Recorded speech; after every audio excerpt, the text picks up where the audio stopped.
Salut tout le monde, très urgent et très bonne nouvelle depuis la Chine et l'Algérie. Bravo au président Assimi Goïta.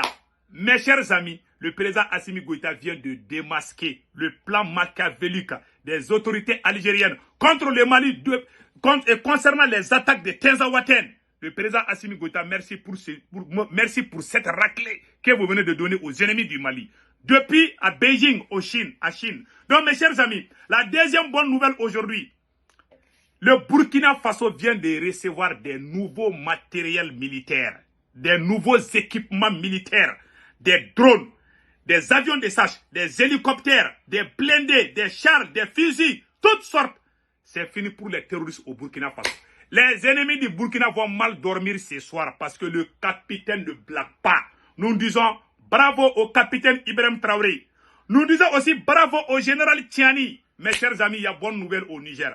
Le Niger vient d'arrêter plus de 245 terroristes à la frontière entre le Niger et le Nigeria, à la frontière entre le Niger et le Mali, et dans la zone des 3 frontières. Mes chers amis, c'est fini pour les terroristes. Je vous dis que c'est fini. Donc, allons-y avec la première bonne nouvelle.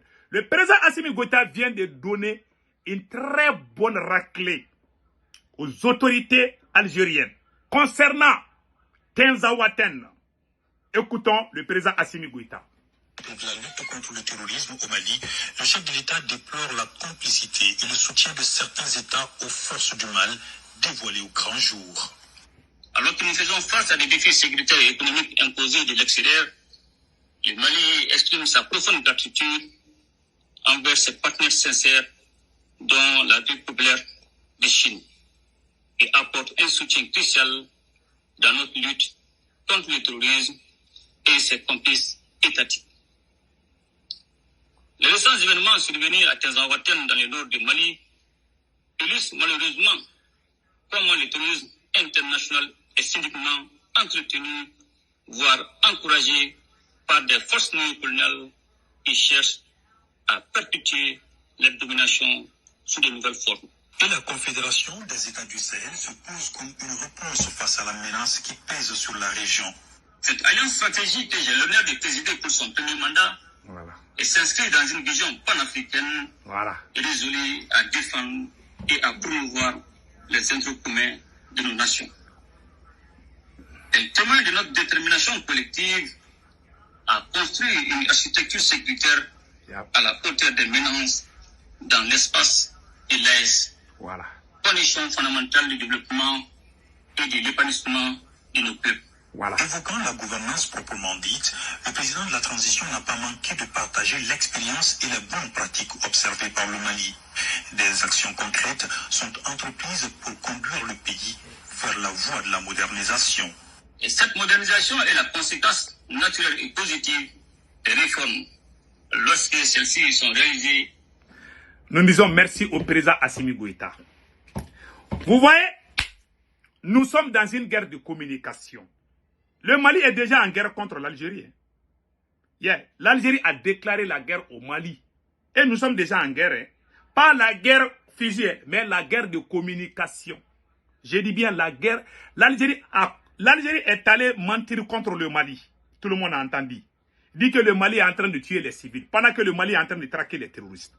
Ça, c'est la guerre de communication.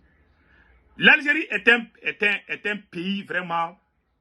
est un pays voisin. Nous aimons les citoyens algériens. Les Algériens sont nos frères et nos sœurs. Mais les autorités algériennes ont déclaré la guerre médiatique contre le Mali.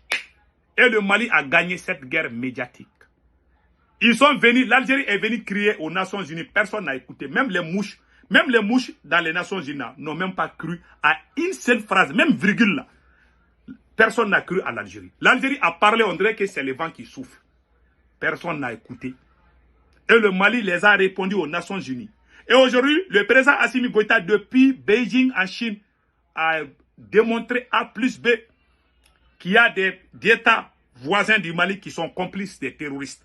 Je vous ai dit il y a longtemps que pendant les opérations servantes de la France, quand la France a commencé son intervention militaire au Mali, le service secret algérien est venu voir les soldats français pour leur dire de ne pas attaquer Yad Agali. Les soldats français avaient encerclé Yad Agali.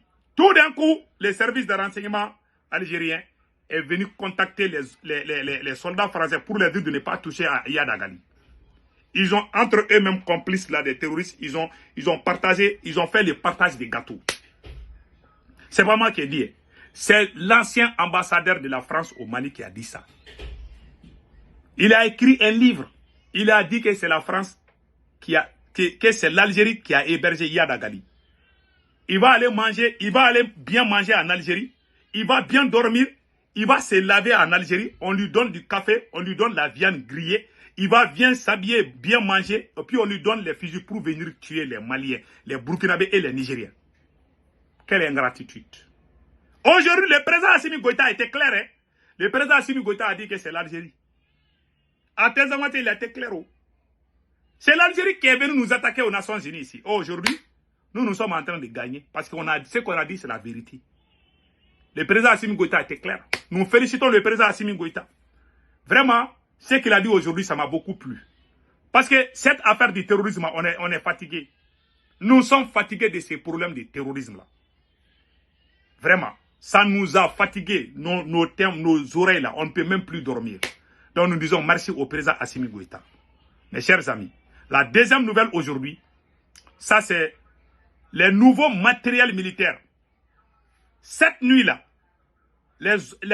comment on appelle, à Ouagadougou, à l'aéroport de Ouagadougou, plusieurs avions ont atterri à Ouagadougou avec des nouveaux équipements militaires. Mes chers amis, c'est incroyable. Tout type des hélicoptères, des avions de chasse depuis Ouagadougou, à l'aéroport international de Ouagadougou. Mes chers amis, nous disons merci au capitaine Ibrahim Traoré. C'est fini pour les terroristes et les complices des terroristes, des blindés. Le Burkina vient de recevoir des blindés, des avions de chasse, des hélicoptères, des fusils, des armes, les armements de la dernière génération. Voilà. Nous disons merci aux autorités burkinabées. Il paraît que les mangas là, les Burkina Faso a déguerpi, combien de mangas là? Plus de 300 ou combien de mangas? Voilà, après je vais voir ça là. Donc, vraiment, la mendicité, il y a des faux mangas. Hein. Je suis d'accord avec les autorités et comment on appelle là, burkinabé. Donc, allons-y au Niger. Le général Tchani vient de taper fort, ou de frapper fort. Le général Tchani, mes chers amis. Non, ça c'est une excellente nouvelle. Plus de 245 arrestations. Les autorités nigériennes ont mené une vaste opération antiterroriste arrêtant plus de 247 individus soupçonnés d'être liés à des groupes terroristes. Ces arrestations ont été effectuées principalement le long des frontières avec le Nigeria et le Mali. Zone connue pour l'activité des groupes tels que Boko Haram et le Jenim. Parmi les personnes arrêtées figurent des ressortissants de plusieurs pays. Et les forces de sécurité ont également saisi d'importantes quantités de drogue. Voilà. Cette opération s'inscrit dans le cadre d'une stratégie plus large visant à démanteler les réseaux criminels dans la région. Source Bulletin Fan. Nous disons bravo au FDS du Niger. Mes chers amis, c'était les nouvelles d'aujourd'hui. Que Dieu bénisse l'AES, la patrie ou la mort, nous vaincrons. Passez excellent week-end.